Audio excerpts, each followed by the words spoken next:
हज़रत आदम अलैहिस्सलातु वस्सलाम की जो विलादत हुई, वो यानी जो पैदाइश की गई, आपको बनाया गया, तख्लीक की गई, ये 10 मुहर्रम का दिन था। इट मीन्स जहाँ से ह्यूमैनिटी स्टार्ट होती है, हम आदमी क्यों हैं, हज़रत आदम की औलाद से हैं, तो हज़रत आदम को ही 10 मुहर्रम को बनाया गया। स्टार्ट ऑफ आप ये कह सकते हैं कि इंसानियत की जो इब्तिदा हो रही है, तख्लीक आदम जो होती है वो 10 मुहर्रम को होती है। फिर आपको जन्नत में जो दाखिल किया गया वो भी 10 मुहर्रम ही का दिन था।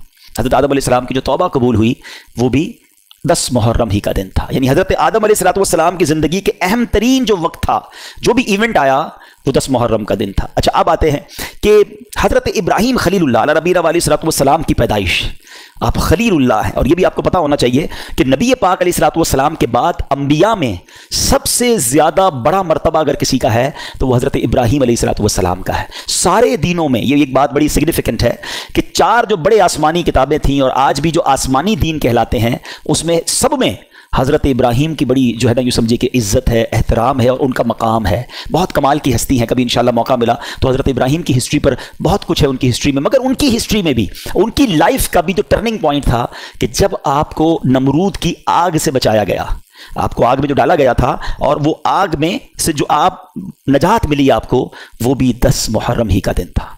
आप समझ रहे हैं बात को? अच्छा, अब आगे चलते हैं। हज़रत मूसा अलैहिस्सलाम, सुभान अल्लाह, कुरान में सबसे ज़्यादा जिस नबी का जिक्र है वो हज़रत मूसा अलैहिस्सलाम है। आपकी ज़िंदगी में भी बड़े पेचो खम है और one of the historical history, अगर पढ़ें हज़रत मूसा अलैहिस्सलाम की सीरत को, अकल हैरान हो जाती है। और कितनी जगह कुरान ने हज़रत मूसा के वाक़यात को बयान किया, बनी इसराइल के वाक़यात को बयान किया, मगर सबसे अहम वाक़या अगर कहा जाए कि जब फ़िरौन से आपको नजात मिली, जो दरियाए नील में फ़िरौन को गर्क किया गया और बनी इसराइल को नजात मिली, ये आपकी ज़िंदगी का अहम तरीन पॉइंट था, डे था।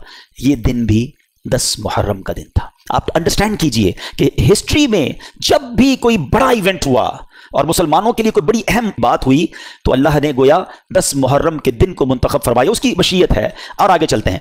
हज़रत ईसा अलैहिस्सलाम, सुभान अल्लाह, रूहुल्लाह कहलाते हैं आप, आपकी पैदाइश ये भी 10 मुहर्रम को होती है। अच्छा, फिर इनकी जिंदगी का एक वो पॉइंट है जो आज तक बहुत सारे मज़ाहिब में डिस्प्यूट है? हम मुसलमानों का अकीदा ये है कि आपको आसमानों पे उठा लिया गया है, आप आज भी जिंदा हैं, वो वाला जिंदा है। तो हर नबी जिंदा है, मगर आपको अभी तक मौत ही नहीं आई है, जिसको हर इंसान को आने का वादा है। तो हज़रत ईसा अलैहिस्सलाम जो हैं, उनको जो आसमानों पर उठाया गया, वो दिन भी 10 मुहर्रम का दिन था। अच्छा, फिर इसी तरह हज़रत नूह अलैहिस्सलाम के बारे में भी मालूम होना चाहिए हमें। आपको आदम सानी कहा जाता है। अच्छा, क्यों कहा जाता है? कि हज़रत आदम से तो सारी दुनिया चली, सारी नस्लें बनी, 9 इंसान चली, मगर एक वक्त ऐसा आया कि जब हज़रत नूह अलैहिस्सलाम की कौम पर तूफान आया ना, तो आपको हुक्म दिया गया कि ईमान वालों को कश्ती में बिठा के, अब तूफान में अब वो कश्ती चलने लग गई। तो लोग कितने थे उस कश्ती में? 80 लोग थे। यहाँ एक दर्स भी है कि हज़रत नूह अलैहिस्सलाम ने 950 साल अपनी कौम को अल्लाह की तरफ बुलाया, and after struggle of more than 950 years कितने लोग ईमान लाए? ओनली 80 लोग ईमान लाए। इसमें उन लोगों के लिए दर्स है जो कहते हैं यार नेकी का काम करने में दिल नहीं लगता, कामयाबी तो मिलती नहीं, मैं तो कोशिश करता हूं, कोई साथ नहीं देता। तो याद रखिए, मेरा और आपका काम कोशिश करना है। कामयाबी देने वाली जात रब्बे कायनात की है। क्वांटिटी देखकर मरऊब ना हो जाया करो। इसमें एक मैसेज ये भी है, यार इतने सारे लोग इसकी बात मानते हैं, कुछ तो होगा, हैं? इतने सारे लोग इसके मुरीद हैं, इतने सारे लोग इसे पहचानते हैं, इतने सारे लोग इसके पीछे भागते हैं, तो कुछ तो होगा। क्वांटिटी, ये माइट इज ऑलवेज राइट का फॉर्मूला ही गलत है। हाँ, जो अल्लाह रसूल से सच्ची मोहब्बत करे, अल्लाह तबारक व तआला का प्यारा हो, वो राइट है, चाहे थोड़े ही क्यों ना हो। अब अल्लाह पाक ने क्या किया? 80 लोग थे। ये 80 लोग जब कश्ती में घूम रहे थे, तकरीबन 6 महीने तक ये कश्ती घूमती रही। अब इस पूरी हिस्ट्री का जो टर्निंग पॉइंट था ना, जब कश्ती ने किनारा पकड़ा कोहे जूदी का, है, और वो जो दिन था, वो दिन भी आशूरे का दिन था, वो दिन भी 10 मुहर्रम था। और फ्रॉम दैट डे दुनिया दोबारा रिवाइव हुई। उन 80 लोगों से फिर ये दुनिया चलना शुरू हुई। और इसीलिए हज़रत नूह अलैहिस्सलाम को आदम सानी कहा जाता है कि दुनिया गोया दोबारा रीस्टार्ट आपके बाद होती है। और जितने अंबिया हज़रत नूह अलैहिस्सलाम के बाद आए, वो सब आप ही की औलाद से थे, इसलिए आपको अबुल अंबिया भी कहा जाता है। तो try to understand the importance of the day of the 10th of Muharram. ये आशूरा का दिन हज़रत इमाम हुसैन के वाक़े से पहले भी एक हिस्टोरिकल डे था, और कमाल के वाक़यात उस दिनों में हुए। हज़रत यूनुस अलैहिस्सलाम हैं, उनकी ज़िंदगी का टर्निंग पॉइंट क्या था? जब वो मछली के पेट में चले गए। अब वो ऐसा अंधेरा था, मछली के पेट से कौन जिंदा आता है? मगर आप वो दुआ करते रहे जिसको आज हम आयत करीमा कहते हैं, ला इलाहा इल्ला अंता सुब्हानका इन्नी कुन्तु मिनज़ ज़ालिमीन। ये वो वजीफा है। उलमा कहते हैं आज भी अगर कोई मुश्किलों के अंधेरों में फंस जाए, वो ये वजीफा करे, अल्लाह उसे उजाला अता फरमा देगा। अब मछली के पेट से किस दिन निकले? वो दिन भी 10 मुहर्रम का दिन था। सुभान अल्लाह। और आगे चलते हैं, हजरत याकूब अलैहिस्सलाम की बीनाई, आपकी बीनाई ज़ोफ हो गया था, बहुत कमजोर हो गई थी, आई साइट, बड़ा तवील वाकया है। वो जो बीनाई का ज़ोफ कंप्लीटली दूर हुआ, वो भी आशूरे का दिन था। हजरत यूसुफ अलैहिस्सलाम की हिस्ट्री, ये तो वो वाकया है जिसको अहसनुल कसस कहा गया। कुरान में हजरत यूसुफ के वाकये को बेहतरीन किस्सा करार दिया गया। नहीं पढ़ा जरूर तफसीर कुरान में पढ़ें। अच्छा, उस वाकये का भी टर्निंग पॉइंट क्या था? जब आपके भाइयों ने आपको कुएं में डाल दिया था। लाइफ तो ऑलमोस्ट खत्म हो गई ना, आप कुएं से, तो छोटा बच्चा है वो कैसे बाहर आएगा? मगर वो एक अजब दास्तान है कि आपको कुएं से रिहाई मिली। वो जो कुएं से निकाला गया था, वो दिन भी 10 मुहर्रम का दिन था। अल्लाह अकबर। अच्छा, सुभान अल्लाह। अब इस दिन हजरत अय्यूब अलैहिस्सलाम, सब्र अय्यूब बड़ा मशहूर है, आपकी तकलीफ जो दूर की गई, जिस दिन सब्र अय्यूब का इम्तिहान खत्म हुआ और आपसे बीमारी खत्म हुई, वो दिन भी 10 मुहर्रम का था। और अल्लाह करीम ने इस दिन बहुत सारी इन्वेंशंस भी की हैं। हम कहते हैं ना, फला तारीख को फला चीज बनाई गई, फला तारीख को फला चीज बनी, डेट्स याद होती हैं। आओ मैं बताता हूं कि इस दिन सुभान अल्लाह मेरे रब अज़्ज़ वजल ने अर्श, कुर्सी, आसमान, जमीन, सूरज, चांद, सितारे और जन्नत, ये सब बनाए, वो दिन भी आशूरे का ही दिन था। और एक और बात बताऊं, बारिश जो है, ये जिंदगी का, यानी हमारी हयात का जो ताल्लुक है ना, ये बारिश से है। अगर बारिश दुनिया में खत्म हो जाए, लोगों को शायद इंपॉर्टेंस नहीं पता बारिश की, ये बारिश ही जिंदगी का सबब है। जी हाँ, इसकी पूरी एक रिसर्च है। खैर आज बयान का मौजू कुछ और, एक हल्का सा टच दे देता हूं। पानी, the source of water for the universe, हमारी जिंदगी में, हमारी पूरी कायनात में जो रास्ता है ना पानी आने का, वो सिर्फ बारिश है। वरना 67% तो खारा पानी है। बाकी दुनिया को पानी कैसे मिलता? 8 अरब इंसान तकरीबन, ठीक है जनाब, मल्टीप्लाई बाय 10, 80 अरब इस वक्त जानवर हैं, मल्टीप्लाई बाय 10। ये अलग तहकीक है कि हर जो ज़मीनी जानवर है वो 10 टाइम्स होते हैं और उससे 10 टाइम्स जो है वो परिंदे होते हैं। तो 800 अरब परिंदे दुनिया में हैं। इन सबको पानी चाहिए, तमाम पौधों को पानी चाहिए, हम सबको पानी चाहिए। हमें रोज़ पानी मिलता है, जितना चाहिए उतना मिलता है और विदाउट कॉस्ट मिलता है। ये तो हमारी मर्जी, हम मिनरल वाटर पीते हैं, वरना आज भी 8 अरब लोगों के लिए अल्लाह ने फ्री ऑफ कॉस्ट पानी पूरी दुनिया में अवेलेबल रखा है। ठीक है, ये पानी किधर से आता है?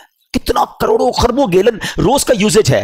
अब जरा इसकी थोड़ी सी, ये जो पानी पीते हैं ना, जब जी चाहता है पानी पी लेते हैं, ये पानी पियो तो कभी सोचा करो ये पहुंचाने का निजाम कैसा शानदार है? साइंस कहती है समुद्र से एवोपरेट होता है पानी, बादलों में जाता है। ठीक है, आज तक करोड़ों अरबों गैलन ऊपर जाता है, कभी हमने पाइपलाइन नहीं देखी।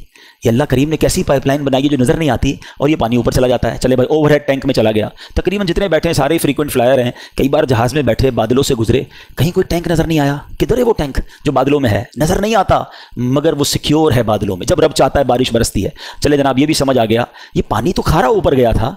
आज इतनी साइंस तरक्की कर गई, कितने बिलियन डॉलर जनाब प्लांट्स में लगाए, बड़े तजर्बे किए, जब जाके समुंदर का पानी पीने के काबिल बनाया। मगर ऐसा मीठा शायद वो अब भी नहीं बना सके। मगर ये सारा समुंदर का पानी ऊपर जाता है, जब नीचे बरसता है तो कैसा मीठा और लजीज होता है। सबसे अच्छा मिनरल वाटर आज साइंस कहती है, कुरान ने पहले कह दिया बारिश का पानी माए मुबारक है, इसमें शिफा है। लेकिन आज साइंस कहती है the most beautiful clear crystal water, जो मिनरल वाटर है, वो बारिश का पानी है। चले जनाब, वो किधर फिल्टर हुआ? उधर कौन सा प्लांट है जो नजर ही नहीं आता? मैं और आप कई बार बादलों में, जहाजों में गए, कोई एक साइड तो फिल्टर प्लांट नजर आया हो। अच्छा जनाब, फिल्टर भी हो गया है। अब उसके बाद जनाब, अगर बारिश का पानी समुद्र के बुखारात से बनता है तो बारिश तो कराची में बरसती, पंजाब में कैसे बरसती? हमारे पास समंदर था, उनके पास तो नहीं है। पूरी दुनिया में कई ऐसे मुल्क हैं जहां समुद्र ही नहीं है, वहां बारिश कैसे हो जाती है?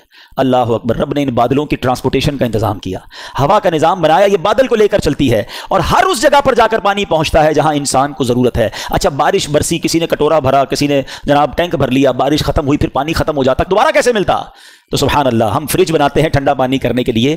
अल्लाह ने नॉर्दर्न एरियाज में ऐसे फ्रिज बना दिए कि जहां ये बारिश का पानी कोल्ड स्टोरेज में स्टोर हो जाता है। साइंस बताती है कि अब भी ऐसे कई ग्लेशियर हैं जो 100 साल से ज्यादा वक्त हो गया पिघले ही नहीं है, वो स्टोर मौजूद है। जब गर्मियों में खपत बढ़ती है, अब पानी पिघलना शुरू होता है, नहरों में आता है, पूरी दुनिया में जहां जरूरत होती है उन इलाकों में पानी पहुंचता है। लोग कहते हैं अंडरग्राउंड टैंक होने चाहिए। अल्लाह ने जमीन को कैसी सलाहियत दी है, जितना पानी हमने पीना है हमने पिया, जमीन को जरूरत थी जमीन ने पिया, एक्स्ट्रा पानी जमीन के अंदर स्टोरेज हो गया। जब हमें जरूरत पड़ी हम बोरिंग करते हैं, अंदर से फिर साफ पानी निकल आता है। ये निजाम अगर आप समझ लेना पूरा, तो हर घूंट पे कहने को जी चाहेगा, फबी अय्यि आलाइ रब्बिकुमा तुकज़्ज़िबान। अब बताओ, और आपको पता है ये बारिश जब इतनी अहम है ना, तो जमीन पर सबसे पहली बारिश जब बरसी थी ना, वो दिन भी 10 मुहर्रम का दिन था। तो ये है 10 मुहर्रम का दिन। ये दिन घूमने फिरने का दिन नहीं है, लोग पिकनिक मनाने जाते हैं, छुट्टियां मिल गई, अब आप घूमने फिरने जा रहे हैं। ये बड़ा हिस्टोरिकल डे है, ये इबादत का दिन है, अल्लाह को याद करने का दिन है। अच्छा, फिर एक अहम तरीन वाकया होना है, और वो भी किताबों में मिलता है कि जब क़यामत आएगी तो वो दिन भी 10 मुहर्रम ही का दिन होगा। تو ٹرائی ٹو انڈرسٹینڈ 10 محرم کے دن تمام جانور خوف زدہ ہوتے ہیں، آپ کو پتہ ہے، ہمیں نہیں پتا ہوتا، انسان تو گھوم پھر رہا ہوتا ہے کہ ان کو یہ خوف ہوتا ہے کہ کہیں قیامت نہ آ جائے، لیکن ہمیں یہ احساس ہونا چاہیے۔ اور پھر اسی دن وہ واقعہ ہوا کہ 1400 سال کے قریب وقت گزر گیا ہے کہ امام علی مقام، امام عرش مقام، امام تشنا کام، امام حسین رضی اللہ تعالیٰ عنہ اور ان کے رفقا کو کس بے دردی سے اس کربلا کے میدان میں پیاسا شہید کیا گیا۔ اچھا کمال کی بات دیکھیں، محبت دیکھیں، اللہ کریم نے، ہم اللہ کا شکر بھی ادا کرتے ہیں کہ ہمیں اہل بیت سے، نبی پاک کے خاندان سے کیسی محبت دی ہے۔